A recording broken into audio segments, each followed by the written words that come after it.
Halloween is the highest day on the satanic calendar. It is the most probably important day on the satanic calendar. It's a massive spell night, a massive night of incantation and ceremonial. For Satanists, October 31st is their new year. And Halloween is a high holy day for Satanists and witches alike. Halloween is the most demonically charged day of the year, in that witches, Satanists, occultists, New Agers, warlocks prepare for this day all year round. It is a holiday that celebrates the dead and the demonic realm. That night is very, very important for the kingdom of darkness. So many people think Halloween is about candy and it's about dress up, but they don't question the meaning behind it. You're getting involved in activities that you don't even know where this comes from. You don't even know what the costume mean or the pumpkins or any of these things mean, and you just cursing your family. I don't think most Christians really realize the significance of Halloween among the Satanists. Halloween is the devil's holy day. That's his day. This is like their Christmas, if you will. It is mockery of the great feast of all saints. Their highest celebration. Halloween is not this fun holiday that Disney tries to portray with all of their movies and cartoons. There is a veil that thins between the demonic realm, the spirit world, and the earth realm. The veil is very thin between the natural world and the spiritual world. The time where the veil is thinnest. The veil is at its thinnest. The veil between the physical world and the spiritual dimension would be thinner, and the open gateways and portal to the spirit realm of darkness, entrapments, setups, plots, schemes. It doesn't matter your intentions. The thing is, if you are celebrating Halloween, you're aligning with those things. You're aligning with the kingdom of darkness. Halloween is just inviting the demons into your home.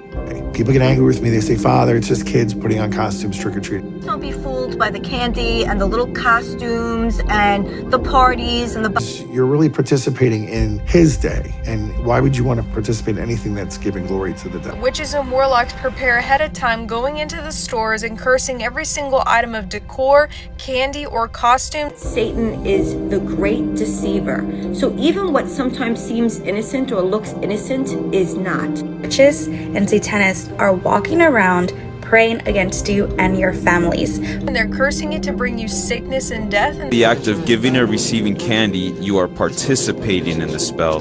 But you're part of a ceremony of dark magic. By dressing up in the costume, you're participating in the spell of that day.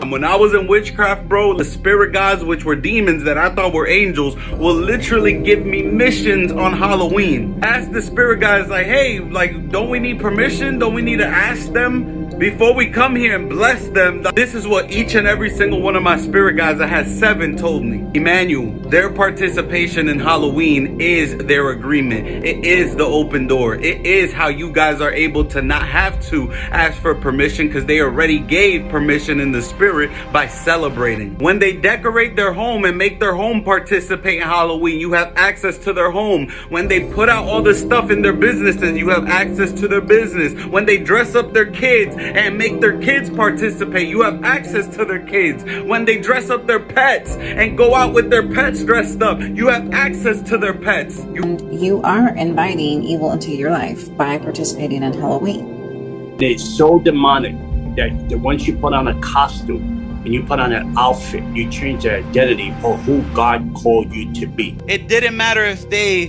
dressed like an angel. They dressed like Moses and Jesus himself.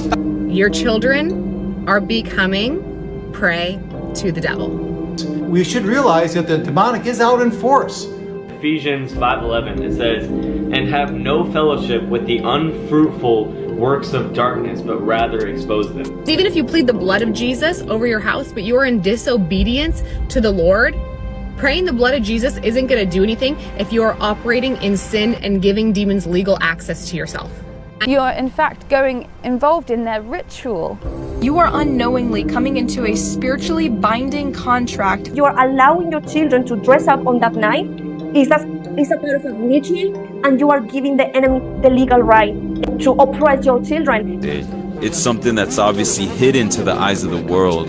And these costumes that you can dress your kids up with, you can dress yourselves up with, they have been cursed. There have been rituals and even sacrifices placed over these costumes. So put up the decorations, and they do the pumpkins, and they do the candles and the candy. Why would you decorate for Halloween? That whole perimeter becomes one big satanic ritual for that whole neighborhood. You're glorifying exactly the opposite of what you worship. Putting those pumpkins outside of your house is like you are inviting and you are giving an offering to this demon. The witches and the Satan worshippers are celebrating everywhere on Halloween night, and there are many human sacrifices. Of the year where there is the most human sacrifice on the whole planet. Halloween is the time when they are killing babies at a high rate. Babies are being murdered, animals are being murdered, and other people, children and adults alike, are being abused. Highest amount of break-ins into animal shelters. Highest amount of animals that have been dissected, bled, murdered, sacrificed. It is a time when there is a frenzy of murder. Halloween's the most dangerous season of the year for the homeless. They have these vans that come around and they tell the homeless they're going to take them to a shelter. They've got whole big meals set up for them and showers, and they can wash their clothes and all this. A lot of them get in the vans and go, and then they tie them up and they hold them for the 31st, and then they sacrifice them on the evening of Halloween to the devil. And it's like a perfect crime because nobody's looking for them. Because the bodies are sometimes consumed for communion, sometimes burnt, sometimes put in concrete. There are children all over the world who are losing their lives during Halloween night. Human sacrifices, animal sacrifices, ritual abuse such as beatings, and also sexual abuse. And on Halloween night, we can't just pretend like it's all fun and games, because it's not.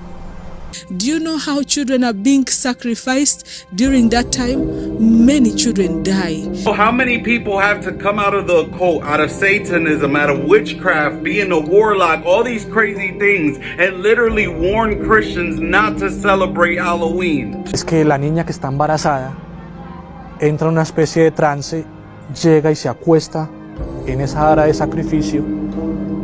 Y el tipo el sacerdote negro, coge la daga de sacrificio, la entierra en el vientre de ella, saca la criatura, corta el cordón umbilical, levanta la criatura como si fuera un trofeo de los pies y sin remediar palabras simplemente entierra la daga en el pecho de la criatura. La descarga en la mesa, en el ara, la descuartiza, riega la sangre en una vasija especial, limpia el cráneo, y todos los integrantes de la secta beben la sangre de la criatura y comen el corazón de la criatura en esa fecha. I think it's quite ironic how one group of people are thinking it's fun and another group of people are taking human life. You know why it's so hard for you to stop celebrating Halloween? Because every single year you open a door to it. Every single year you make a covenant with this holiday. Every single year you don't realize you're participating in a mass ritual with your kids. Guard yourself, be on guard, because the devil prowls around like a roaring lion, looking for someone he can devour. Don't let it be you. Don't let it be your children. Don't let it be your home. Firstly, we make sure that we are in righteous standing with God, that we do not have any hidden sin or open doors in our life, that we are in a righteous covenant with Him. You get to choose if you want to serve God or the enemy. And Jesus Himself said, if you're not with me, you're against me. So be careful what you do on Halloween. It's also the vigil of All Saints. So that would be an opportunity to go to Mass on October 31st, the Vigil Mass of All Saints. You could probably go to adoration, you could pray the rosary. There's many good things we can do to fight the demonic and occult practices that will be taking place on October 31st. Don't be part of it.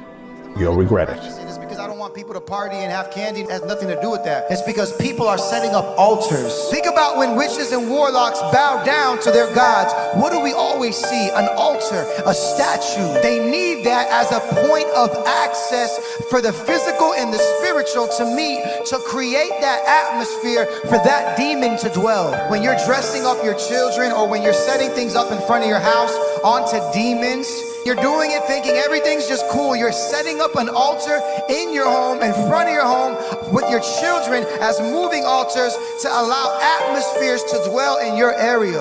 That's why they have to constantly feed that unclean spirit by giving sacrifices, candies, dead animals, chicken bones, and all types of crazy, dirty stuff. It's to create that atmosphere in their home for that spirit to dwell comfortably. So when you do that in front of your home or in your house, you're creating an atmosphere and opening a door for demons to come in and have a field day. We have to stand 10 toes and make a stance against this stuff, or our children will lose them.